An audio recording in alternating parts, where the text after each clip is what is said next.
นะครับ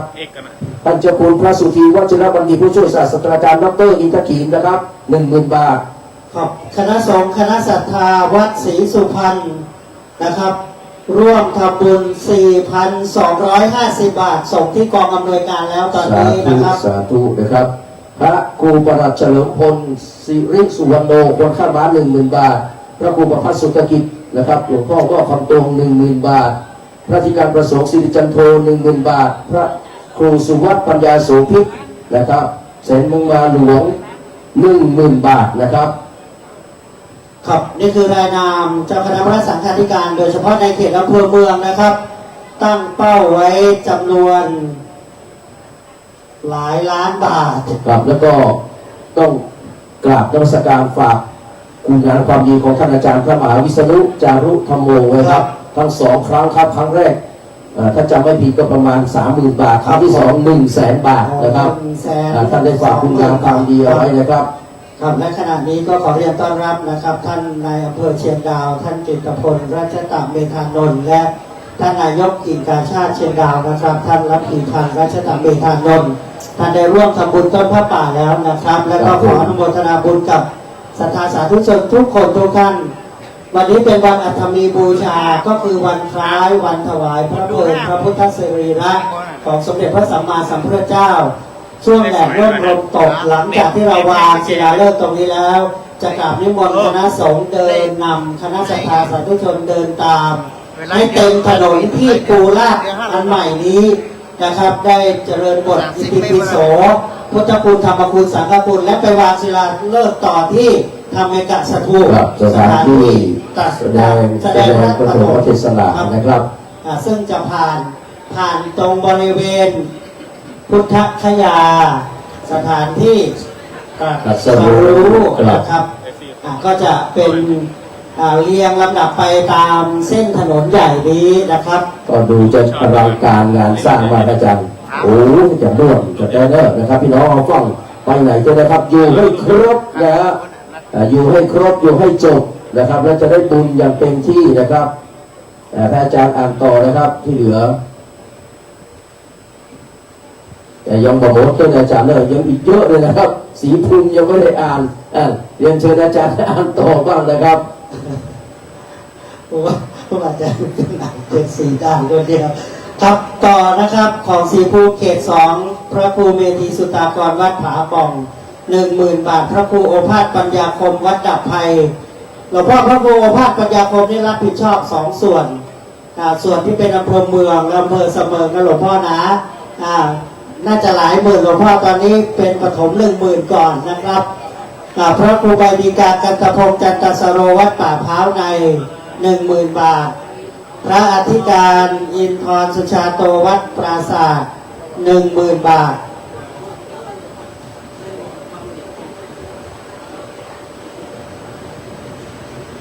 เอามาที่ไหนเลยไปดีป่ะผมไปไหนอ่ะ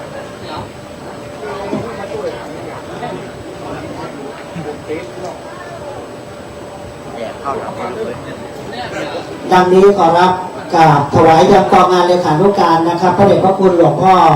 เจ้าคณะภาคและหลวงพ่อเจ้าคณะจังหวัดมีเถระบัญชาให้ประกอบพิธีเลยนะครับขอเมตตากองงานเลขานุการเจ้าคณะจังหวัดได้เตรียมพานสักการะครับผมกราบขอบพระคุณนะครับต้องขอรับเมตตาอย่างสูงยิ่งครับเพราะว่าเราคุณก็อยู่ไปนี่แหละประธานเสียวก็มีรัฐบาลและขอรับเมตตาจากกองงานเลขานุการนะครับในส่วนของชนวนนะครับของพี่ผู้ประสานงานอำเภอพร้าวก็ได้ครับเป็นมือชนวนด้วยนะครับตอนที่ทำอยู่นี่คือคนขับรถสำนักพุทธนะครับได้ทุกอย่างแต่กลัวพลาดเราอยู่ประธานเจริญเดียวกันนะครับของวัดนะครับแบบตรงๆเลยวันนี้การแดดตรงๆครับได้ครับท่านผู้อำนวยการออมสินภาค 8ต้องประกาศอนุโมทนาวันนี้ท่านโดยคณะสงฆ์อำเภอพร้าวท่านนำน้ำดื่มมาออกโรงทาน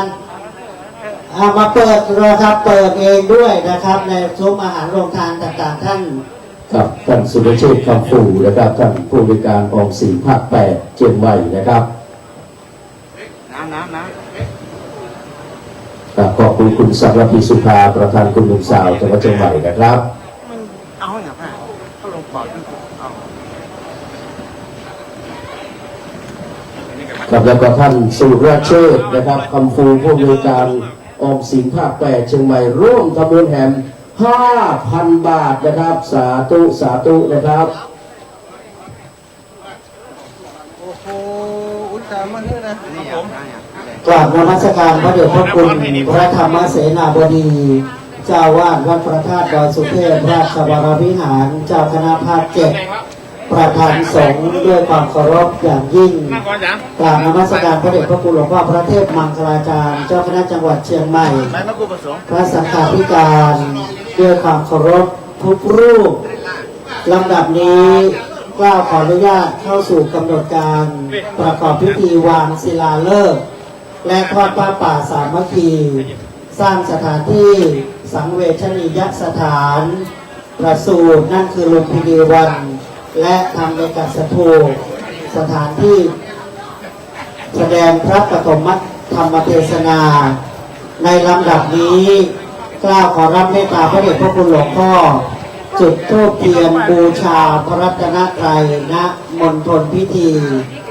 ขอกราบอาราธนาและขอกราบนิมนต์คณะสงฆ์ได้โปรดยืนขึ้นเรียนเชิญศรัทธาสาธุชนทุกท่านยืนขึ้นประนมมือครับกอบด้วยท่านนายอำเภอทั้ง2อำเภอท่านผู้อำนวยการธนาคารออมสินภาค8นะครับ เนี่ยครับนะแหมผ้าอย่างนี้มันติดหน้าไปกันเนี่ย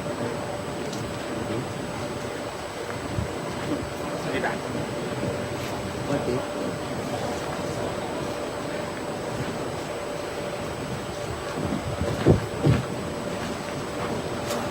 โดย2 คน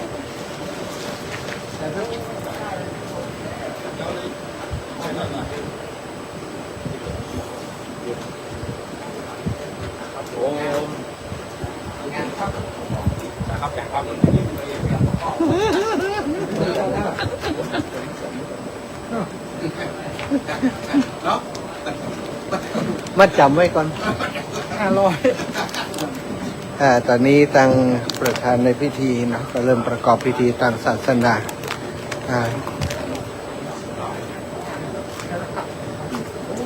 ขณะนี้ทางเจ้าหน้าที่กองงานพิธีกองงานเลขา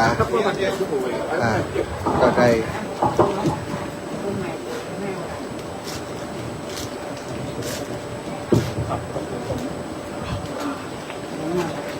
ท่านพระธรรมเสนาบดีเนาะเจ้าคณะภาค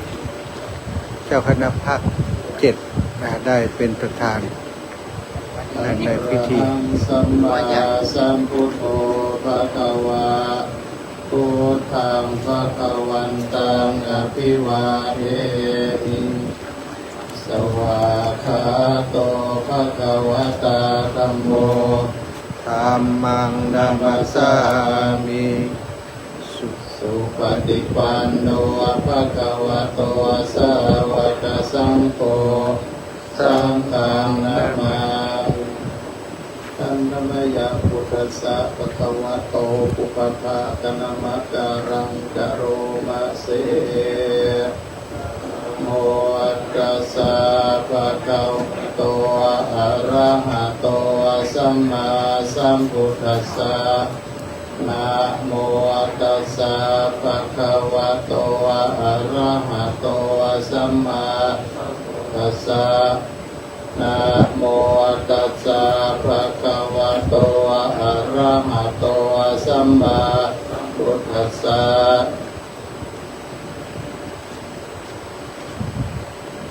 กับกราบนิมนต์พระเดชพระคุณทุกรูปกับนั่งประจำแทนเก้าอี้รับรองลำดับนี้กราบขอประทานอนุญาตกับอาราธนาเจ้าคณะพระสังฆาธิการได้น้อมถวายเครื่องสักการะตามลำดับดังนี้ครับลำดับแรก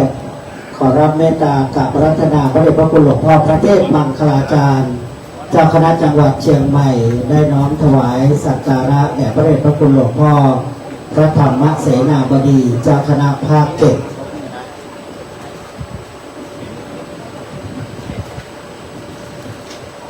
กราบอาราธนาพระเดชพระคุณหลวงพ่อเจ้าคุณพระภาวนาธรรมาภิรัตน์วิปัสสนาเจ้าคณะอำเภอเมืองเชียงใหม่น้อมถวายเครื่องสักการะครับ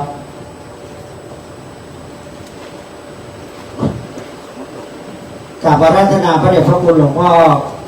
พระประชานาถมุนีวิปัสสนาธุระเจ้าคณะอำเภอกัลยาณิวัฒนาน้อมถวายเครื่องสักการะกราบอาราธนาพระเดชพระคุณหลวงพ่อพระครูสุวัฒน์วรธรรมหลวงพ่อเจ้าคณะอำเภอสะเมิงน้อมถวายเครื่องสักการะนี่คือในนามคณะสงฆ์3 อำเภอที่จะเป็นเจ้าภาพก่อสร้างสถานที่ประสูติลุมพินีวันกราบอาราธนาพระเดชพระคุณหลวงพ่อพระครูวิมลธรรมานุศาสตร์เจ้าคณะอำเภอพร้าวหรือผู้แทนนะครับโดยพระเดชพระคุณท่านอาจารย์พระครูวรวรรณวิวัฒน์วิปัสสนาธุระ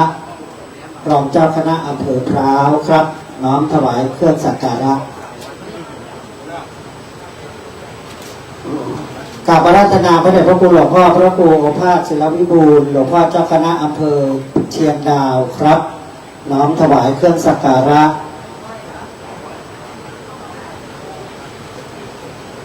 กราบอาราธนาพระเดชพระคุณหลวงพ่อพระครูกันตะศรีลานุยุทธ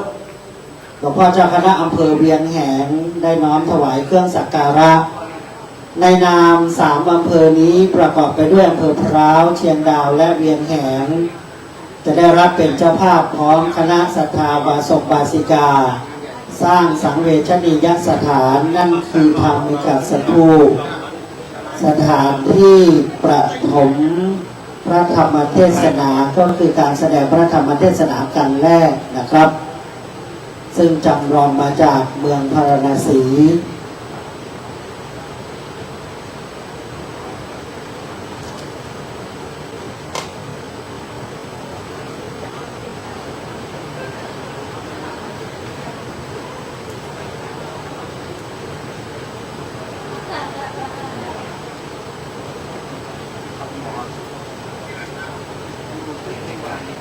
ครับในนามภาคส่วนราชการบ้านเมืองขออนุญาตนะครับเรียนเชิญท่านผู้อำนวยการธนาคารออมสินภาค8นะครับท่านสุรเชษฐ์คำฟูน้อมถวายเครื่องสักการะเรียนเชิญท่านนายอำเภอเชียงดาวนะครับน้อมถวายเครื่องสักการะและเรียนเชิญท่านนายอำเภอพร้าวครับน้อมถวายเครื่องสักการะนะครับ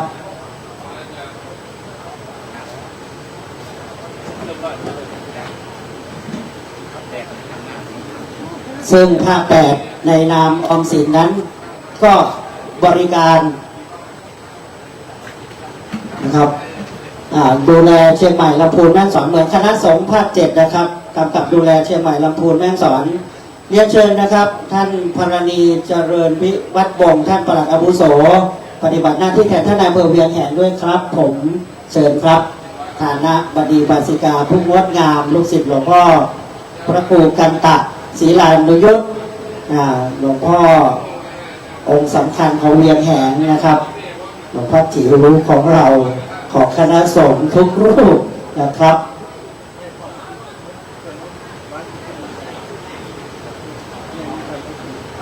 มีท่านนายอำเภอ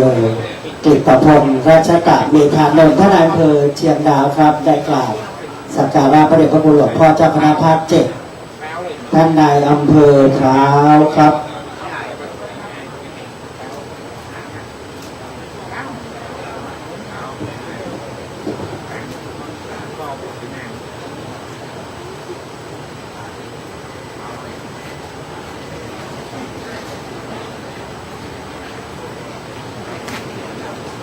ท่านพัฒนันท์ทิพาคำและก็ท่านปลัดอาวุโสอำเภอเวียงแหงครับรัตนวาสิกาท่านจะได้เรียกว่าดำรงตำแหน่งสูงขึ้นเป็นนายอำเภอเหมือนท่านนายอำเภอพร้าวท่านนายอำเภอพร้าวก็จะขยับสูงขึ้นนะครับได้บุญทุกท่านสาธุนะครับน้อมถวายการต้อนรับพระเดชพระคุณหลวงพ่อพระเทพประยัติครับที่ปรึกษาเจ้าคณะภาค7นะครับ น้อมถวายการต้อนรับพระเดชพระคุณหลวงพ่อพระเทพสิงหาวราจารย์วัดพระสิงห์วรมหาวิหารรองเจ้าคณะจังหวัดเชียงใหม่ครับ ขอเมตตากองงานเลขานุการนะครับผ้าไตรบางสกุลนะครับณส่วนด้านคารวะญาติโยมผ้าไตรบางสกุลที่อยู่ต้นผ้าป่าของผู้ประสานงานอำเภอพร้าวนะครับให้เชิญมาทางท่านนายอำเภอพร้าวท่านผู้อำนวยการธนาคารออมสินภาค8และหัวหน้าส่วนราชการนะครับถือผ้าไตรกับคำถวายนะครับผ้าไตรอยู่ที่ต้นผ้าป่านะครับท่าน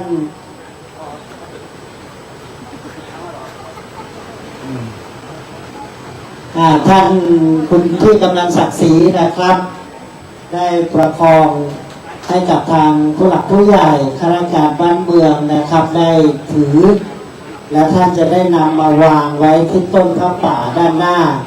ตรงบริเวณป้ายด้านหน้านะครับ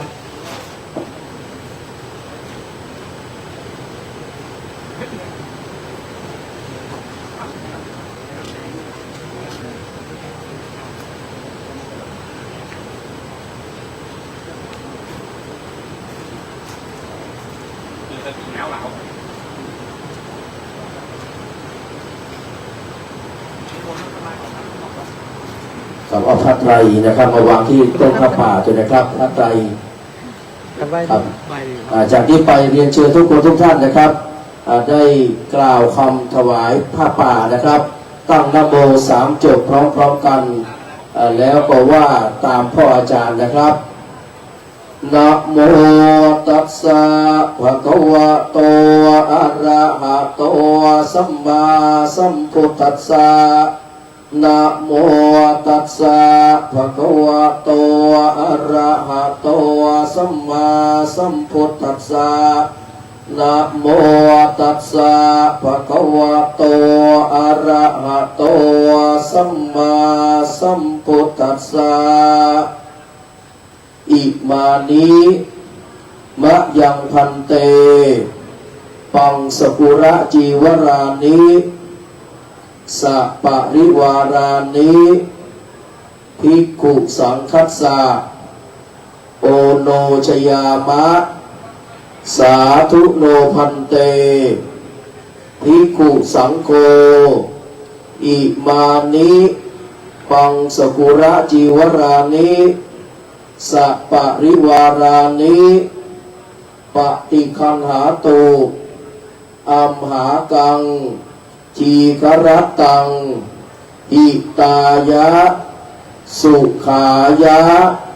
ข้าแต่พระสงฆ์ผู้เจริญข้าพระเจ้าทั้งหลายขอน้อมถวายผ้าบางสกุลจีวรกับทั้งบริวารทั้งหลายเหล่านี้แด่พระสงฆ์ขอพระสงฆ์จงรับผ้าบางสกุลจีวรกับทั้งของบริวารทั้งหลายเหล่านี้ของข้าพระเจ้าทั้งหลายเพื่อประโยชน์เพื่อความสุขแก่ข้าพระเจ้าทั้งหลายตลอดกาลนานเทอญในลำดับนี้กล่าวขอรับเมตตาพระเดชพระคุณหลวงพ่อพระธรรมเสนาบดีประธานสงฆ์ได้พิจารณาผ้าป่าเบื้องหน้ามณฑลพิธีและขออนุญาตอย่างนี้ครับศรัทธาญาติโยมที่มีต้นผ้าป่าของแต่ละอำเภอสักครู่เรานำต้นผ้าป่ามาน้อมถวายที่หลวงพ่อประธานสงฆ์นะครับหลังจากที่หลวงพ่อนั่งยังเก้าอี้รับรองดังเดิมก่อนปาการน่าจะร้อนนิดนึงนั่งในเต็นท์ก่อนเราค่อยมาถวายที่เต็นท์มีท่านนายอำเภอท่านผู้อำนวยการธนาคารออมสินภาค8เป็นต้นนะครับท่านสจ.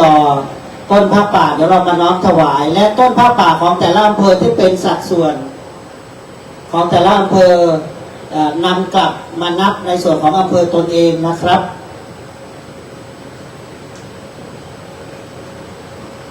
กับพระเดชพระคุณได้พิจารณาผ้าป่าก็คือผ้าไตรบางสกุลจีวรเป็นที่เรียบร้อยเชิญครับผู้ประสานงานแต่ละที่ครับต้นผ้าป่าที่อยู่เต็นท์นำมาเลยนะครับของอำเภอพร้าวเชิญเลยนะครับเชิญท่านนายอำเภอท่านสจ ท่าน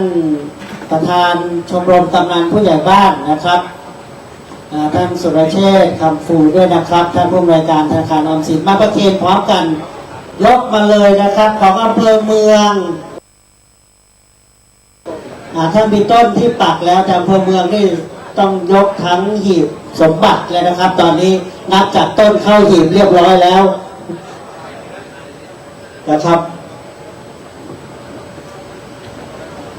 ของ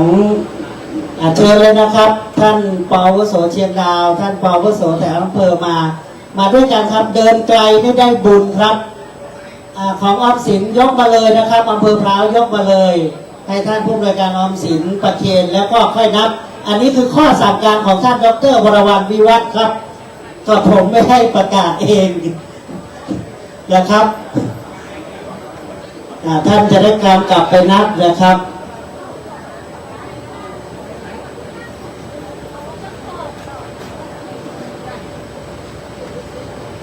ของเชียงดาวนิมนต์เลยนะครับเชิญต้นผ้าป่าเลยนะครับ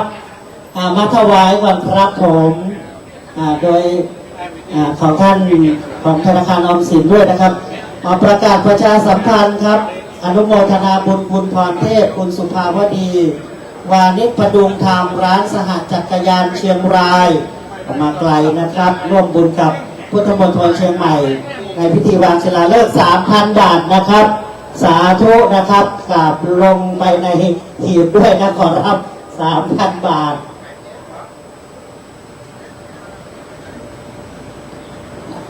ในนามอำเภอเมืองต้นบุญของวัดร่ำเปิงนำมาถวายเลยครับเชิญเลยครับตัวแทนของวัดร่ำเปิงท่านนายอำเภอเชียงดาวเชิญครับผมนำต้นพระป่าน้อมถวายเรียนเชิญท่านนายกกิ่งกาชาติเชียงดาวด้วยครับภาพเหล่านี้จะเป็นมงคลพี่น้องชาวร่ำเปิงต้น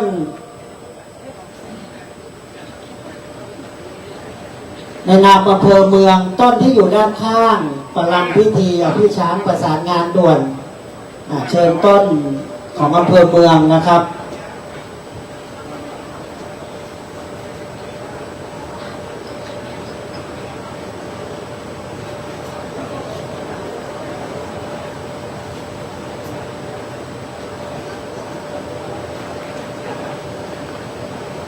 ในนามอำเภอเมืองครับขอผู้แทนยกนะมีท่านประธานชมรมกลุ่มหนุ่มสาวเชียงใหม่นะครับประหลัดอินสงด้วยนะครับจะได้ยกพร้อมกัน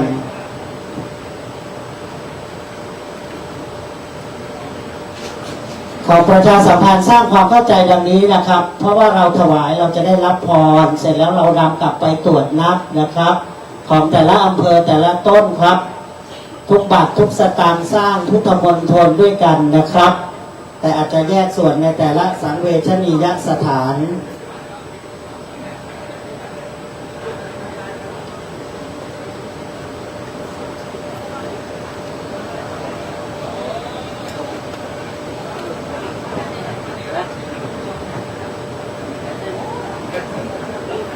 ครับในการตรวจนับจำนวนเงินขอเมตตาสรุปยอดนะครับช่วงท้ายจะได้ประกาศนะครับในที่ชุมนุมสงฆ์ลำดับนี้กล้าขอรับเมตตาพระเดชพระคุณเข้าสู่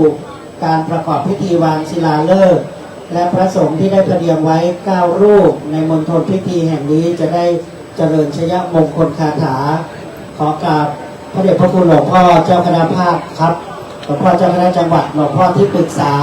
เจ้าคณะภาคหลวงพ่อรองเจ้าคณะจังหวัดและโดยเฉพาะอย่างยิ่งเจ้าคณะอำเภอรองเจ้าคณะอำเภอในเขตอำเภอเมืองเชียงใหม่อำเภอสะเมิงและอำเภอกัลยาณิวัฒนา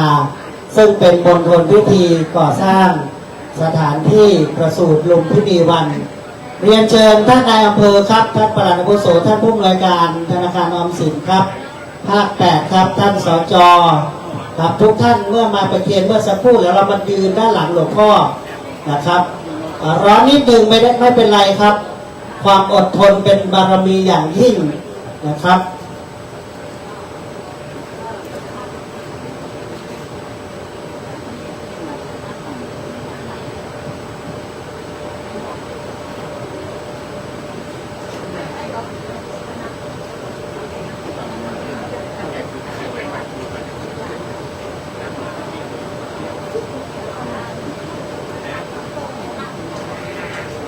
ค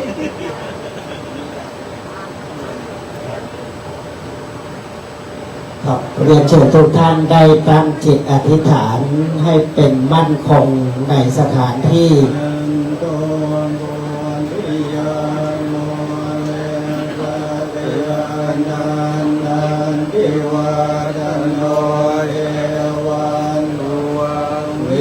โยโห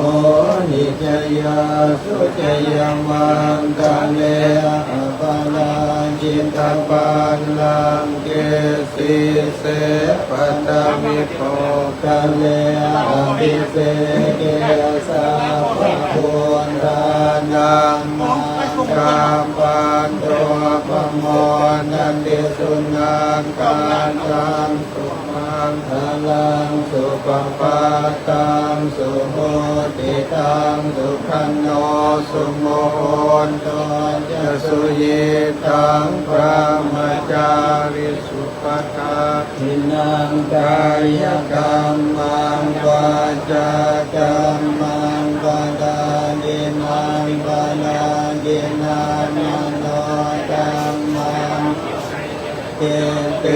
ปะทากินาบันดากินานิกตวานัลพันตันเทปะทากิเนยยันโตปฏิยาสกยานันนันทิวันกันโนเอวันตวังวิจโยโหหิจยาสุจยมังกันเลอัปปราชิตปันลังเกสีเสปันทวิโภคะเลอภิเสเกสัมปะพุทธานังอังคัมปัตโตปะโมทันติสุนังการตังสุมังคลังสุปปัตตังสุโหติตังสุขันโน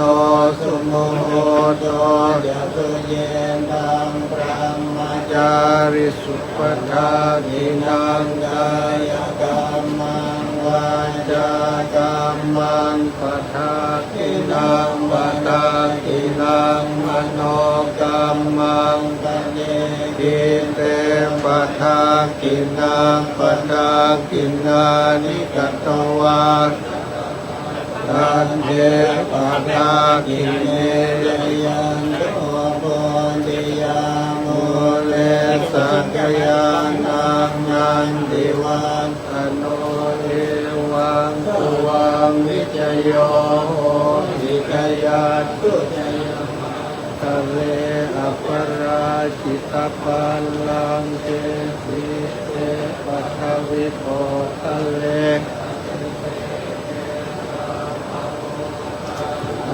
อาคาปัตโตปะโมทัตติสุนาคาตังสุมังคลังสุปปัตโตทิตังสุขันโนสุโมโหโตตังพระมจาริสุปกินังกัมมังวาจากัมมังปทากินังปทากินังมโนกัมมังปณิทิเตปทากินาปทากินานิกัตวานรพันตาเต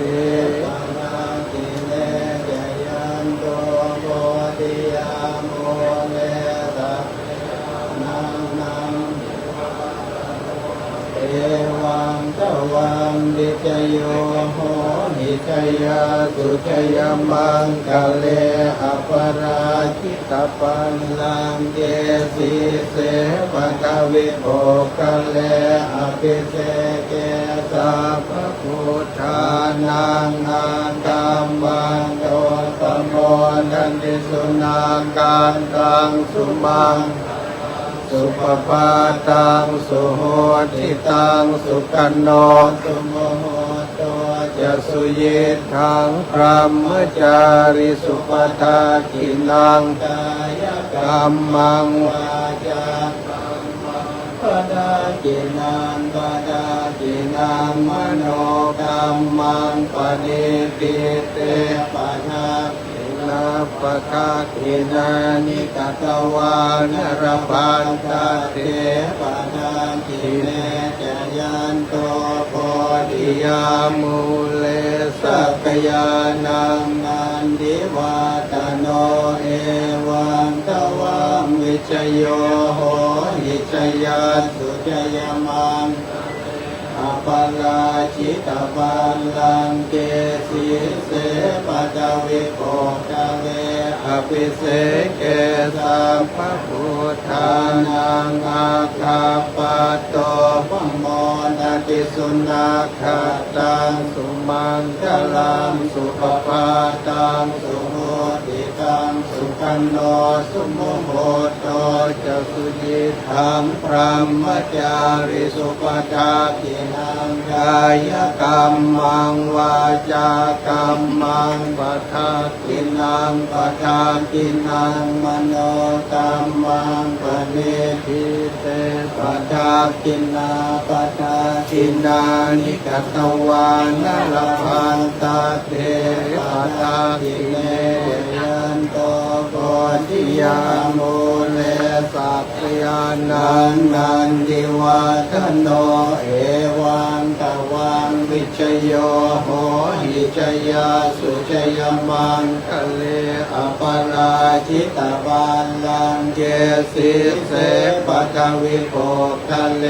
อภิเสเกสัมภพุทธอากาปะโตปัมโมนันติสุนัขขัตตังสุมังคลังสุปปาตังสุโหติตังสุขันโนสุโมโหโต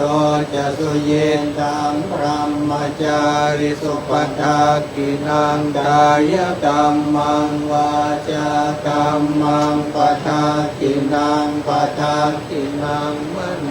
กรรมังปะเนปิเตปะทากินาปะทากินานิกตวานรพันตเตปะทากิเนยันโตโพธิยาโมเล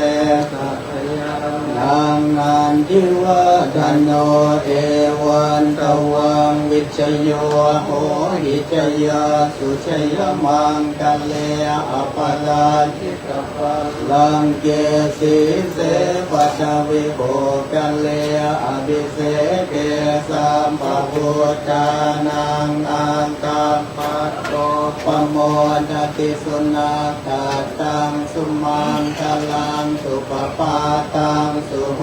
ติตังสุขันโนสุโมโหโตจะสุเยตังพรหมจาริสุปทากินังกายกรรมังวาจากรรมังปะทากินังปะทากินังมโนกรรมังปะนิทิเต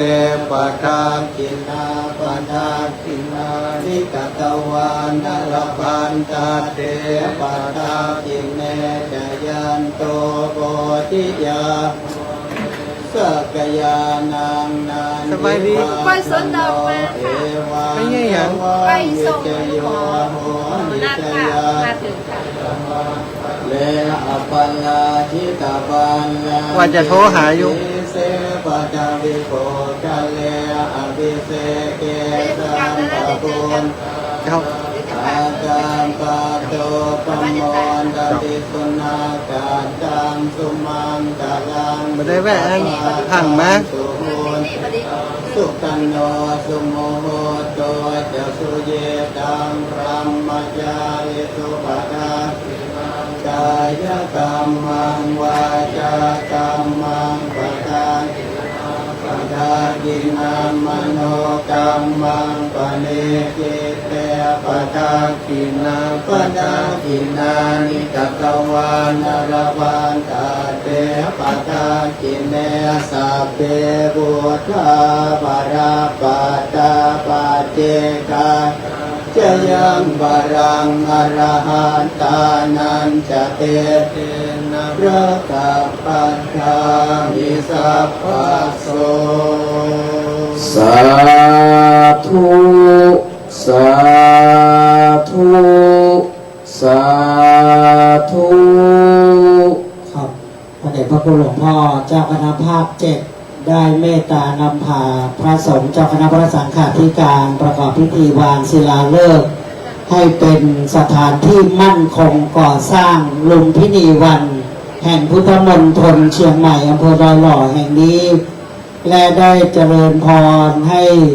ท่านส่วนราชการมีท่านนายอำเภอเป็นต้น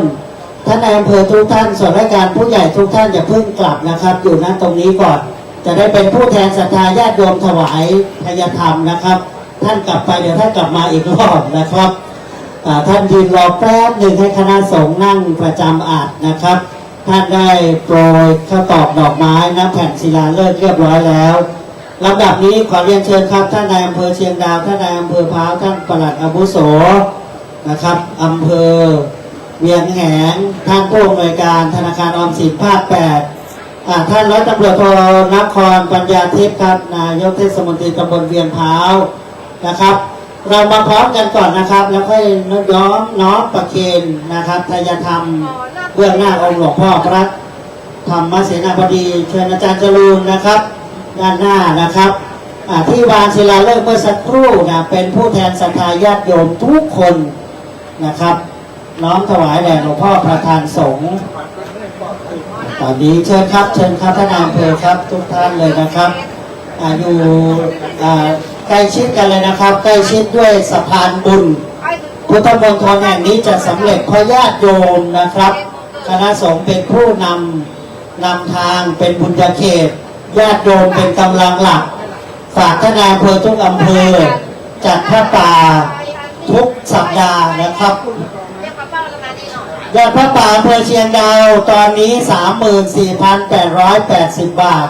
ท่านอาจารย์จรูนจันทมาลาร่วมอนุโมทนาอีก 10,000 บาทของคณะสงฆ์อำเภอเวียงแหง 24,840 บาทของอำเภอพร้าว 30,000 บาทนะครับสาธุนะครับยอดรวมเดี๋ยวเพิ่มเติมเฉพาะวันนี้นะครับยังไม่รวมส่วนอื่นอีกเมตตาพระเดชพระคุณหลวงพ่อประธานสงฆ์ได้ถวายคืนกัปปิยพันธ์ปัจจัยสำหรับคณะสงฆ์อำเภอเมืองกัลยาณิวัฒนาและอำเภอเสมิงณมณฑลพิธีแห่งนี้นะครับพระเดชพระคุณหลวงพ่อวัดน้ำเปิงจะได้น้อมถวายกัปปิยพันธ์แด่พระเถระเจ้าคณะผู้ปกครองนะครับที่เมตตามาในวันนี้อีกส่วนหนึ่งในนามเจ้าภาพของอำเภอเมืองกัลยาณิวัฒนาและเสมิง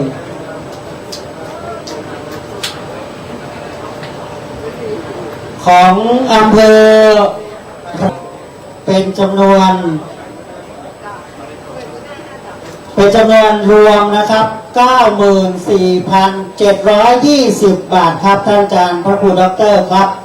99,720 บาทนะครับเพราะท่านเพิ่มอีก 4,000 สาธุนะครับดูยอดของอำเภอเมืองณปัจจุบันนะครับยอดของอำเภอเมืองก่อสร้างสถานที่ลุมพินีวันแห่งนี้ณปัจจุบันตอนนี้ที่ตรวจนับนะครับเป็นจำนวนปัจจัยทั้งสิ้นนะครับของอำเภอเมืองอำเภอเสมิงอำเภอกัลยาณิวัฒนา3 อำเภอเป็นตัวเลขปัจจัยทั้งสิ้น 860,423 บาทครับสาธุสาธุสาธุ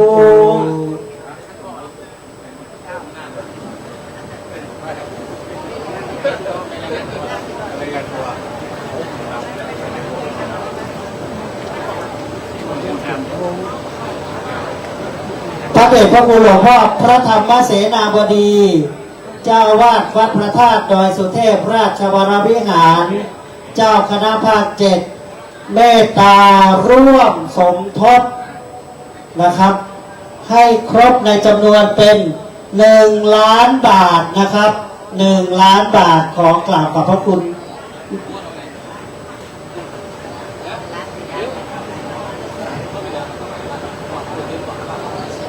เป็น1,100,000 บาทในเมตตาของพระเดชพระคุณหลวงพ่อรูปเดียวนะครับรูปเดียว หลวงพ่อจังหวัดนะครับลำดับนี้กล่าวขอรับเมตตาพระเดชพระคุณหลวงพ่อได้สัมโมทนียกถานะครับตังปฏิตังตุมหังกิปเมวะสมิจจตุสัพเพบุเรนตุสังฆปานจันโทปนลโสยะธามณิโชติลโสยะธาเววันจันโตสัมบารวันโตเวนาสัตุมันเตภวันตวันตรายสุเกหันเทกายุโกภวสัพเพติโยเววันจันโตสัมโอวินาสตุมันเทภวัตวันตรายโยสุขิเดกายุโกภวสัพติโยวิวัชชันตุสัมภโรโตวินาสตุมันภวัตวันตรายโยสุขิเดกายุโกภวะอภิวันสิเลสเนจันบุตธาปัญญายโนจันโดธัมมาวาทันติอายุวันโนสุขังภาลังรัตนันตยานุภาเวนรัตนันตยานเตโลกปยาเวราโสกาสันตุจุปันตวะอเนกาอันตลักติเวนัสสันตุอาเสสะโตชัยเสติธานังลาภังโสเทมภะคยัง พลังสิริอายุจะวันโนจะโพธามบุญเตียจยสวาสตวันจะอายุจะเชียวสิทธิภวันตุเตภวตุสัพพมังคลังกันตุสัพพเทวตาสัพพพุทธานุภาเวนัสสะสุติภวันตุเตภวตุสัพพมังคลังลังตุสัพพเทวตาสัพพธัมมานุภาเวนัสสะสุภวันตุเตภวตุสัพพมังคลังรักขันพระเทวตาสัพพสังฆานุธรรมเวนัสสะสุทธิภาวันตุเตสาธุสาธุสาธุก่อนจะได้วันทานน้อยนะครับ ประกาศขอแก้ข่าวน้อยนึงนะครับ ยอด 8,614,3 บาทนี่นะครับพระเดชพระคุณหลวงพ่อพระธรรมเสนาบดีเพิ่มจะคือเป็นนะครับ1,100,000 บาทเนอะคือต่อจาก800,000 กว่าเลยนะครับ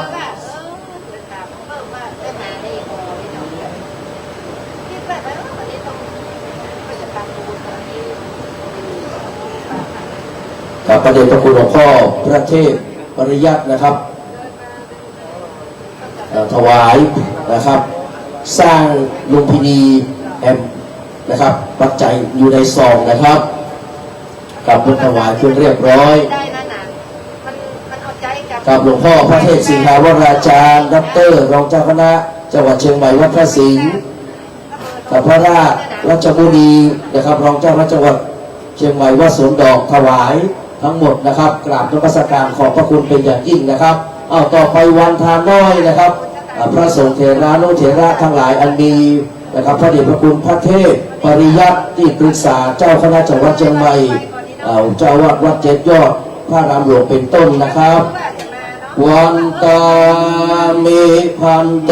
สัพพังอาปาระทังกามาทะเมพันเต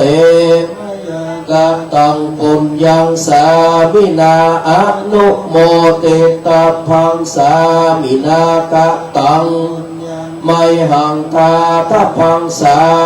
ตุสาอนุโมทา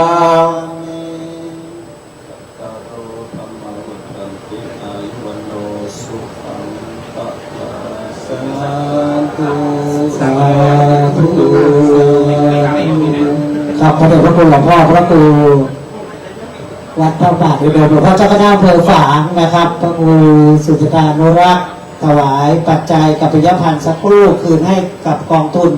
ขออนุญาตดังนี้ครับกราบนิมนต์คณะสงฆ์ได้เดินตั้งแถวที่ถนนลาดยางเป็นลำดับแรกวันนี้วันอัฐมีบูชาส่วนพระมหาเถระเมื่อคณะสงฆ์พร้อมศรัทธาสาธุชนตั้งแถวเดินสวดอิติปิโสนะครับไปยังสถานที่วางศิลาฤกษ์ทำเมกสถูปของคณะสงฆ์อีก3อำเภอกอบด้วยพร้าวเชียงดาวและ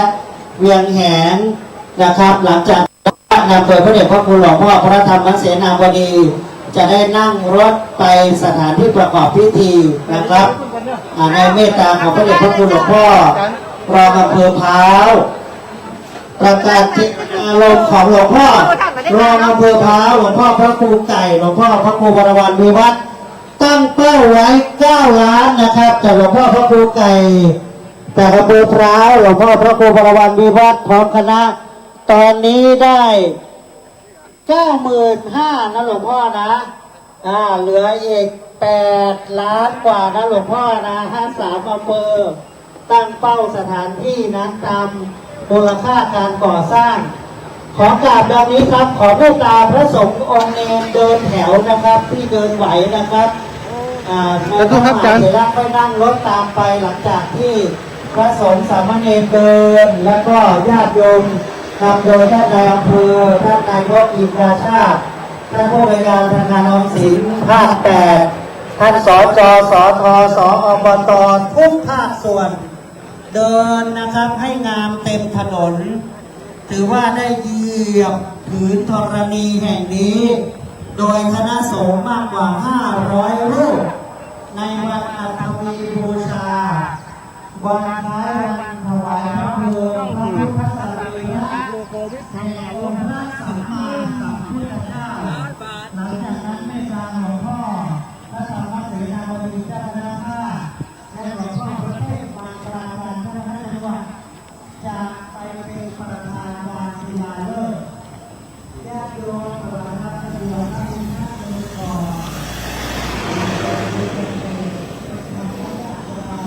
ตอนนี้ทางคณะสงฆ์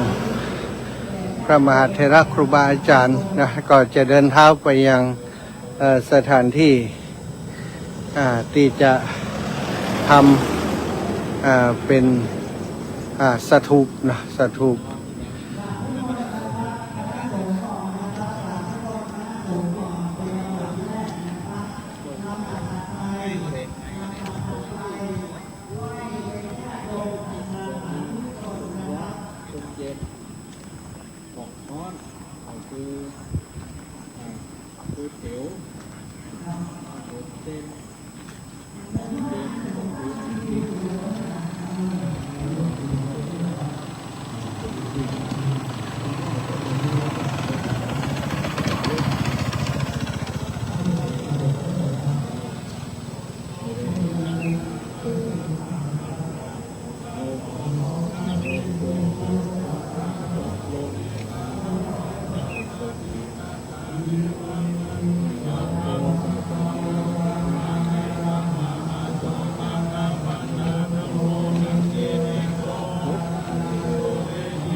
โยมะบุญในวัฏกินใน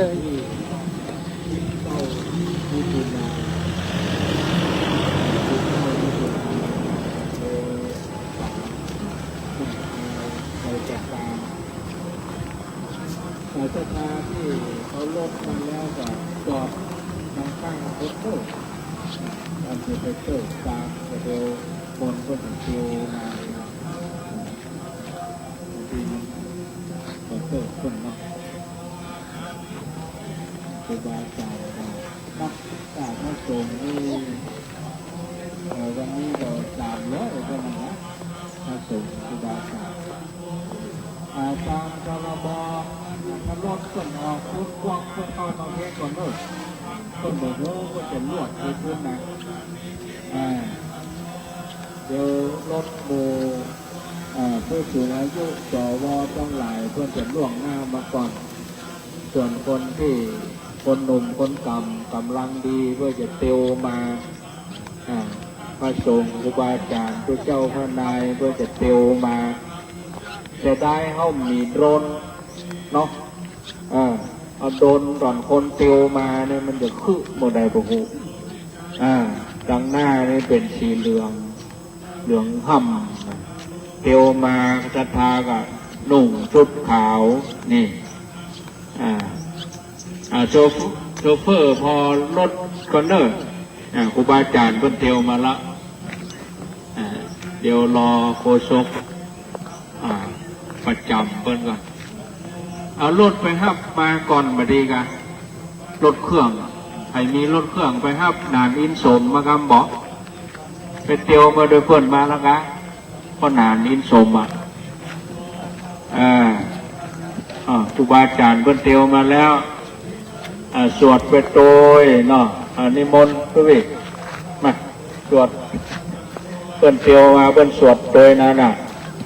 อิติปิโสเพิ่นสวดมาโดยหรอก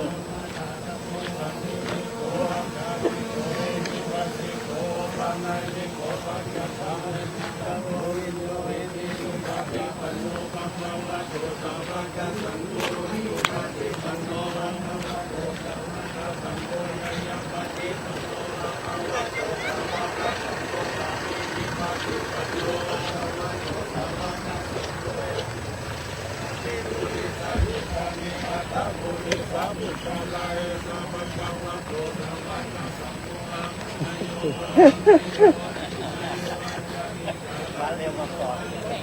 แล้วหน้า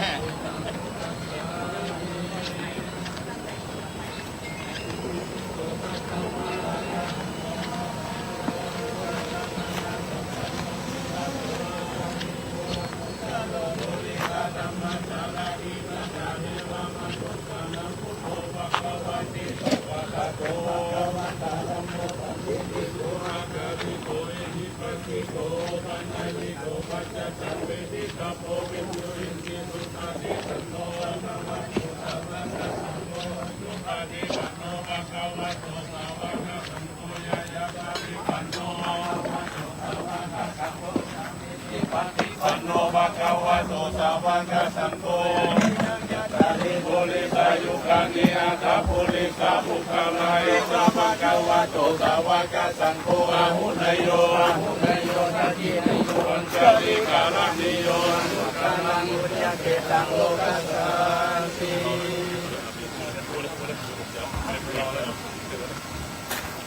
ครับนิมนต์ครูบาอาจารย์พระเจ้าประสงค์ทางรอบนอกราชวัตรก่อนนะครับแล้วก็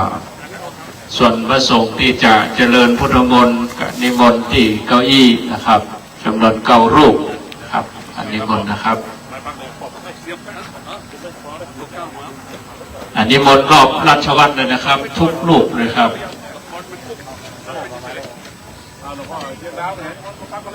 ครูบาอาจารย์ชุดที่เจริญชัยมงคลคาถา9 รูป นิมนต์นั่งเก้าอี้เลยครับเก้ารูปที่ตะกี้นะครับครูบาอาจารย์เว้นตั้งหน้านะครับรอบราชวัตรเลยนะครับนิมนต์ครับ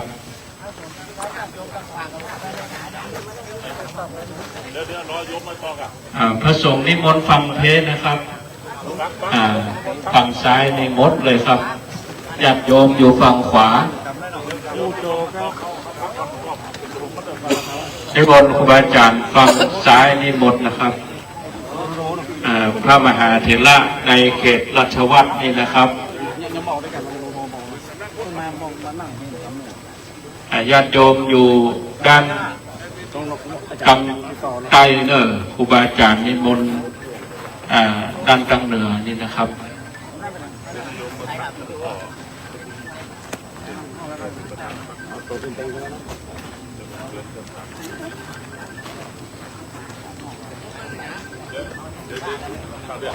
ชัวร์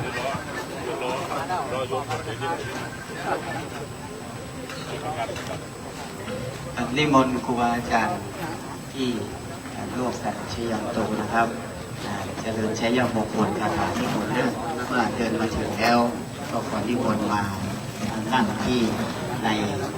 เขตราชวัตรที่เป็นสถานที่วางศิลาฤกษ์เมกาสถูปหรือว่าสถานที่ระลึกนึกถึงการแสดงปฐมพระธรรมเทศนาขององค์สมเด็จพระสัมมาสัมพุทธเจ้าของเราเมื่อตรัสรู้แล้วได้แสดงปฐมเทศนาให้กับปัญจวัคคีย์ที่ไปศีลปทานามระลึกในวันนี้คณะสงฆ์คณะศรัทธาเราทั้งหลายนอกจากอำเภอเมืองอำเภอเสมิงอำเภอกันดยาและอำเภอพร้าวเชียงดาวเวียงแหงณสถานที่แห่งนี้เป็นเจ้าภาพหลักในการดำเนินการก่อสร้างเพื่อเป็นสังเวชนียสถานเลยคนกราบอาราธนานิมนต์พระเดชพระคุณหลวงพ่อพระมหาเถระ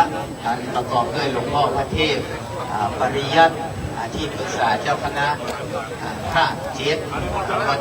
จิตยอดพระรามหลวงหลวงพ่อพระเทพสิงหาพระราชาที่เดินทางมาถึงแล้วในมณฑลพิธีหลวงพ่อพระสุวรรณเมธีพระมหาเถระแต่ละลูกจะได้เมตตาเจิมในวัตถุมงคลทั้งหลังแต่ละอย่างกับการวางศิลาฤกษ์ญาติโยมท่านสาธุชนทั้งหลายอยู่นอกราชวัตรชั้นภูมิก็หันหน้าเข้ามาจะเป็นการอนุโมทนาร่วมกันเห็นว่าเป็นภาพที่สวยงามมากญาติโยมทั้งหลายคณะสงฆ์ทั้ง3 อำเภอเป็นต้นแล้วยังมีคณะสงฆ์ทั้งหลายในหลายอำเภอในจังหวัดเชียงใหม่เอาแม้แต่ในจังหวัดอื่นหรือญาติโยมที่มาจากในที่อื่นๆในจังหวัดในการที่เรามาร่วมกันในวันนี้โดยเฉพาะอย่างยิ่งวันนี้เป็นฤกษ์มงคลที่เป็นวันสำคัญในทางพระพุทธศาสนาเอาจากวันหนึ่งนั่นคือวันที่วันคล้ายวันถวายพระเพลิงพุทธสรีระของสมเด็จพระสัมมาสัมพุทธเจ้าของเรานับว่าเป็นฤกษ์ที่เป็นมงคลในวันที่เป็นวันที่เรานั้นได้ระลึกนึกถึงองค์สมเด็จพระสัมมาสัมพุทธเจ้าองค์พระบรมศาสดาบรมครูของเราองค์สมเด็จพระสัมมาสัมพุทธเจ้าเมื่อพุทธองค์ได้เสด็จดับขันปรินิพพานจากไปแล้ว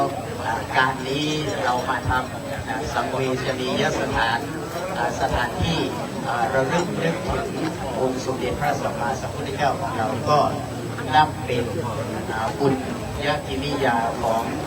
คณะสงฆ์คณะศรัทธาของเราทั้งหลายทั้งปวงที่มาร่วมกันในวันนี้ซึ่งเมื่อคณะสงฆ์คณะศรัทธามาพร้อมกันแล้วพระเดชพระคุณหลวงพ่อผู้เป็นประธานในการวางศิลาฤกษ์ในวันนี้พระเดชพระคุณหลวงพ่อพระธรรมเสนาบดีเดินทางมาถึงก็จะได้เข้าสู่พิธีในการลำดับพิธีการวางศิลาฤกษ์นั่นจุดนี้ในการนำของคณะสงฆ์ อำเภอพร้าวคณะสงฆ์อำเภอเวียงแข็งคณะสงฆ์อำเภอเชียงดาว3 อำเภอในการนี้ซึ่งเป็นเจ้าเก้าเจ้าศรัทธาโดยการอุปถัมภ์ของศรัทธาญาติโยมทั้งหลายในเขตอำเภอพร้าวเชียงดาวเวียงแข็งเป็นผู้ร่วมกันทุกวัดทุกวาน้อมนำศรัทธามาร่วมกันใครมีศรัทธาที่ไหนอย่างใดศรัทธาใครอยากจะมาร่วมบุญกันญาติโยมทั้งหลายท่านครูบาอาจารย์ทั้งหลายในแต่ละวัดตั้งแต่นี้ไปเราก็มาร่วมกันเลยใครอยากจะทำบุญคือคิดถึงเมกาสถูปคือสถานที่แสดงวัตถุปฏิสนาถ้าบ่มีวัตถุปฏิสนาเรียกว่าจักรแห่งธรรมหรือว่ากงล้อแห่งธรรมก็บ่เคลื่อนไปพุทธองค์ได้แสดงแล้วเราจึงสืบทอดกันมา 2,500 กว่าปีผ่านมาแล้ว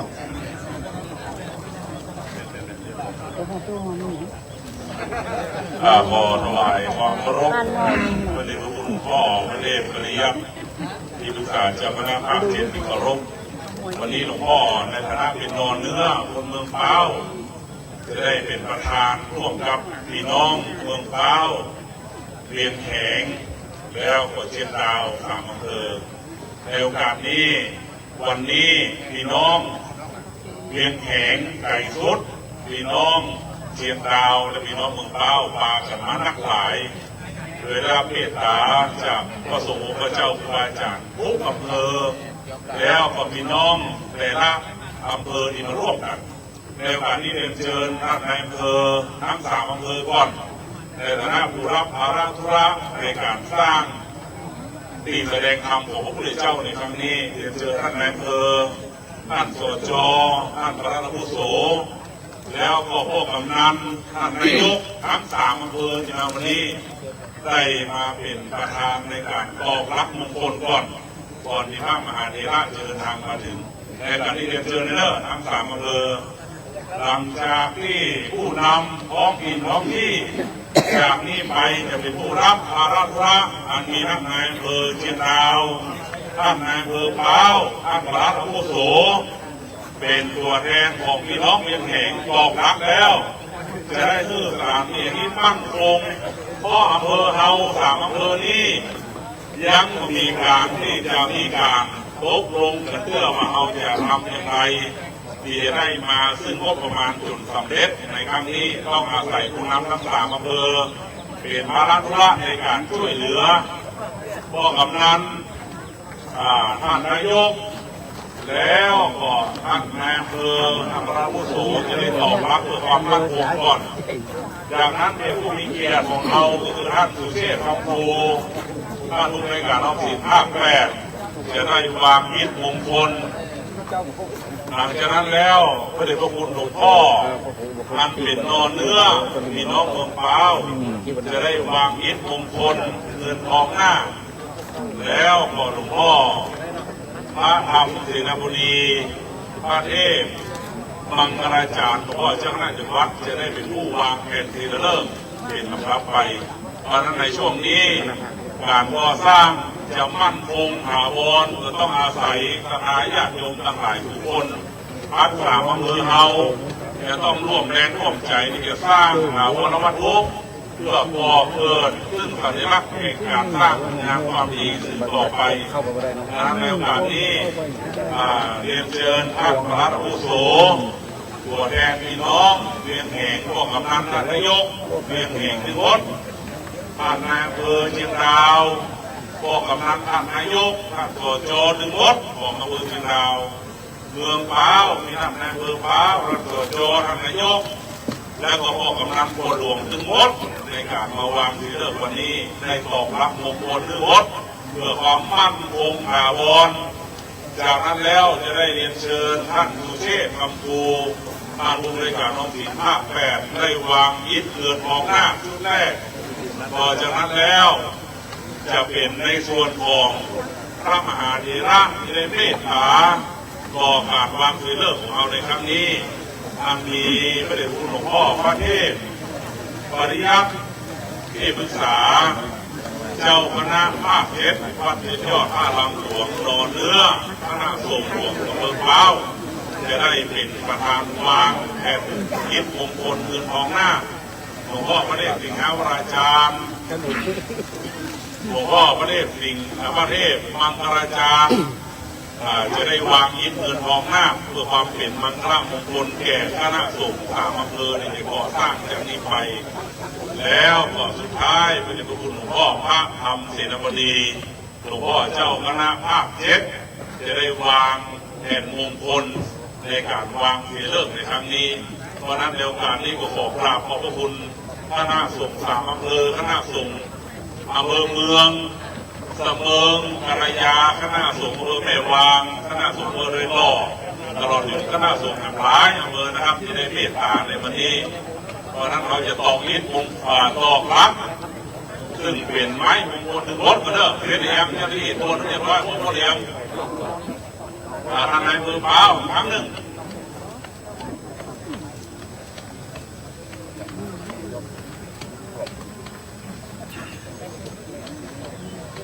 เมื่อคณะญาติโยมตอกรับมงคล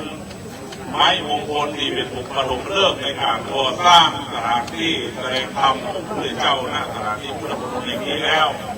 จะได้ขอเจริญพรเรียนเชิญประธานฝ่ายคารวะคือท่านภูเชษฐ์คำภูที่เดินทางมาร่วมในวันนี้ได้วางแผ่นอิฐเงินทองหน้าหลังจากนั้นแล้ว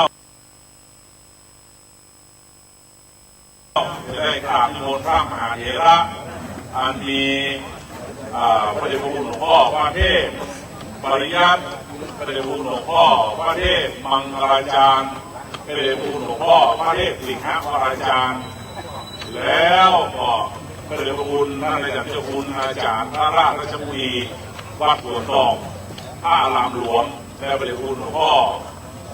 พระสุวรรณเมธีรองเจ้าคณะจังหวัดเชียงใหม่และอาจารย์เจ้าคุณภาวนาวัดลำเพิงได้เมตตาวางอิฐเงินทองหน้าเป็นชุดสุดท้ายหลังจากนั้นแล้วถึงจะได้นิมนต์พระเดชพระคุณหลวงพ่อพระธรรมเสนาบดีเป็นต่อไปครับในโอกาสนี้เรียนเชิญท่านสุเชษฐ์คำภู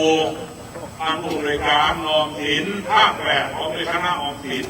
ที่ได้เดินทางมาในวันนี้เพราะจะเป็นผู้มีส่วนสำคัญยิ่งในการสร้างสถานที่แสดงธรรมของคณะสงฆ์3 อำเภอในครั้งนี้และก็วันพรุ่งนี้คณะสงฆ์3 อำเภอจะไปเปิดบัญชีการก่อสร้างที่ธนาคารออมสิน เลสักยานังอันทิวัตโนเอวังตวังวิชโยวิชยาสุชยมังคะเลอปราชิตปังลังเกสีเส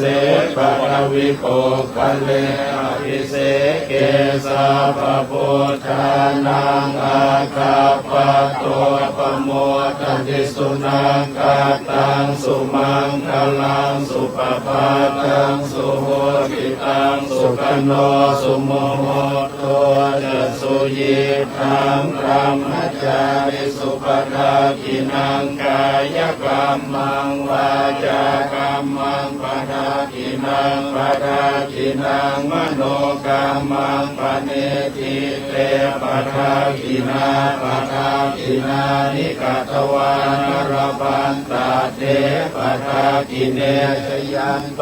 โพธิยามูเลสักยานังนันทิวัตโนเอวังตวังวิชโยโหหิชยาสุชยมังคะเลอปราชิตปัลลังเกสีเสปดวิโภคะเลอภิเสเกสะปะโพธานังอาคาปะโตปะโมทัพพิสุนาคตังสุมังคลังสุปปาตังสุโห กิตังสุขันโนสุโมโหโตจะสุเยตังพระมจาริสุภาคินังกายกรรมังวาจากรรมังปะทาทินังปะทาทินังมโนกรรมังปะเนติเวปะทาทินาปะทาทินานิกตวานรพันตาเทปะทาทิเน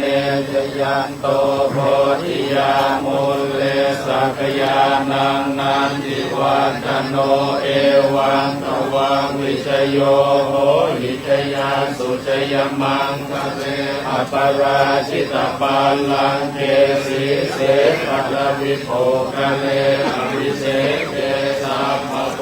ธานังอาคาปะโตปโมทติสุนาตัตังสุมังคลังสุปปาตังสุโหติตังสุขโนสุโมโหโตจะสุเยธังพระมจาริสุภาคินังกายกรรมังวาจากรรมังปะทาทินังปะทาทินังมโนกรรมังปะเนติเตปะทาทินาปะทาทินานิกตวานรพันตาเตปะทาทิเนชยันโตโพธิยามุลเลสักยานังนันทิวัตโนเอวังตวังวิชโยโหหิจยาสุจยมังคะเลอปราจิตปาลังเทสีเสปัทวิโภคะเลอภิเศษเกสัมภโพธานังอาคาปะโตปโมทติสุนังขาตังสุมังคลังสุปปาตังสุโหติตังสุขโนสุโมโหโตจะสุเยธังพระมจาริสุปทาคินังกายกรรมังวาจากรรมังปะทาคินังปะทาคินังมโนกรรมังปะเนติเตปะทาคินาปะทาคินานิกตวานรพันตาเทปะทาคิเนชยันโตโพธิยามุลเลสักยานังอานิวัตโนเอวังตวังวิชโยโหหิจยาสุจยมังคะเลอปราชิตปาลังเกสีเสปัทวิโภคะเลอภิเศษเกสัพพพุทธานังอาคาปัตโตปโมทติสุนาตัตังสุมังคลังสุปปาตังสุโหติตังสุขโนสุโมโหโตจะสุเยธังพระมจาริสุปทาคินังกายกรรมังวาจากรรมังปะทาคินังปะทาคินังมโนกรรมังปะเนติเตปะทาคินาปะทาคินานิกตวานรพันตาเตปะทาคิเนสัพเพพุทธาภระปัตตาวเดกานันจะยังพลังอรหันตานันจะเตเจนะรักขังพันธามิสัพพะโส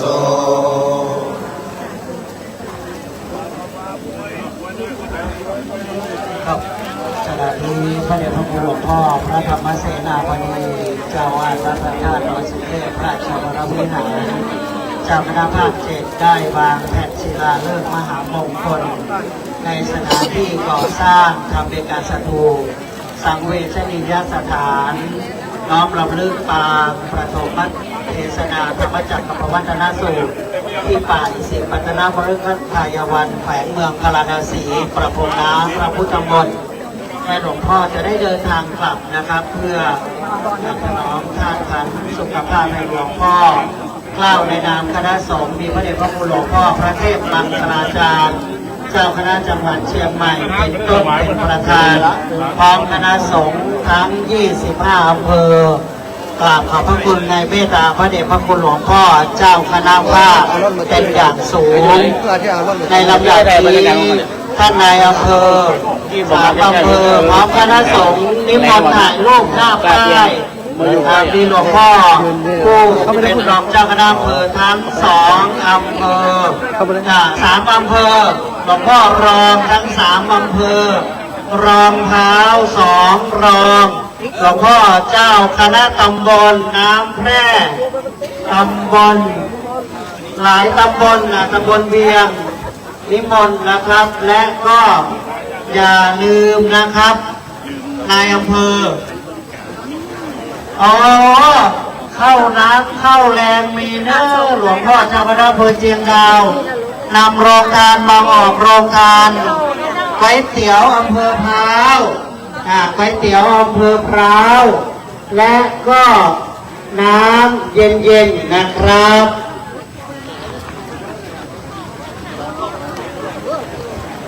เรียนเชิญนะครับมีโรงทานก๋วยเตี๋ยวจากเมืองพร้าวแล้วก็ของเชียงดาวนะครับ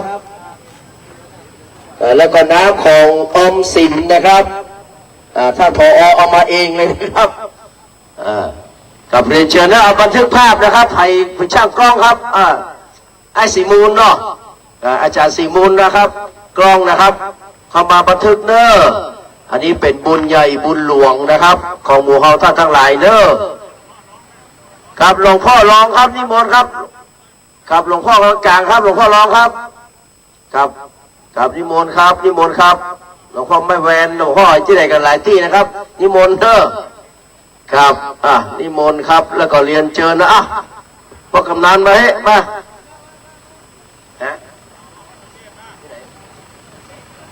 อันนี้บนหลวงพ่อพระเดชพระคุณหลวงพ่อพระเทพมังคลาจารย์